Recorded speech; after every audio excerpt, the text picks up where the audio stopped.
Attention seeking behaviour दिखाते हुए Indian American businessman और हॉट मिल के को-फाउंडर सबीर भाटिया आजकल सुर्खियां बटोर रहे हैं। पाकिस्तानी आतंकवाद के खिलाफ इस जंग में भारत की जीत हुई, लेकिन कुछ सोशल मीडिया वॉरियर्स अपने अंधे हेट्रेड के चलते अपने ही देश के विरुद्ध ऐसी बातें कर बैठे हैं, ऐसे फेक न्यूज फैलाते हैं कि उनके लॉजिक, आर्ग्यूमेंट और कॉमन सेंस पर सवाल उठाने के अलावा हम कुछ और कर ही नहीं पाते। अटेंशन सीकिंग बिहेवियर दिखाते हुए इंडियन अमेरिकन बिजनेसमैन और हॉट मिल के को-फाउंडर सबीर भाटिया आजकल सुर्खियां बटोर रहे हैं। पाकिस्तानी आतंकवाद के खिलाफ इस जंग में भारत की जीत हुई, लेकिन कुछ सोशल मीडिया वॉरियर्स अपने अंधे हेट्रेड के चलते अपने ही देश के विरुद्ध ऐसी बातें कर बैठे हैं, ऐसे फेक न्यूज फैलाते हैं कि उनके लॉजिक, आर्ग्यूमेंट और कॉमन सेंस पर सवाल उठाने के अलावा हम कुछ और कर ही नहीं पाते।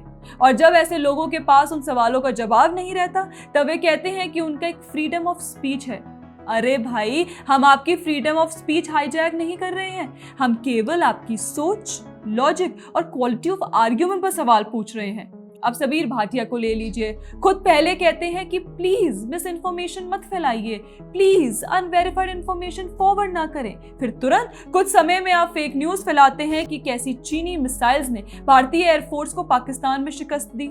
इस पर कहते हैं कि this is the price a country pays for the sins of its leaders. Sabir ji, पिछले कुछ दिनों में पूरा विश्व देख चुका है चीनी डिफेंस सिस्टम के असली रंग, कोई कबाड़ में भी ना ले, और अब विदेश में बैठकर सिंस की बात कर रहे हैं।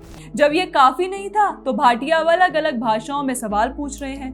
पहलगाम में हिंदुओं के नरसंहार पर उनका कहना है कि 4 आदमियों ने, जी हाँ, ये 4 टेररिस्ट नहीं कह रहे, बल्कि कह रहे हैं कि 4 आदमियों ने 26 ट्रैवलर्स का मर्डर किया। पूरी दुनिया को पता है कि हिंदुओं को आइडेंटिफाई करके मारा गया, लेकिन ये आदमी उन्हें ट्रैवलर्स बता रहे हैं, इनसे हिंदू भी नहीं कहा जा रहा। अब इस व्यक्ति को कोई ऑपरेशन केलर और ऑपरेशन नादेर के बारे में बताएं, कैसे भारतीय सेना दिन रात आतंकवादियों से लड़ रही है, ढूंढ ढूंढ कर मार रही है।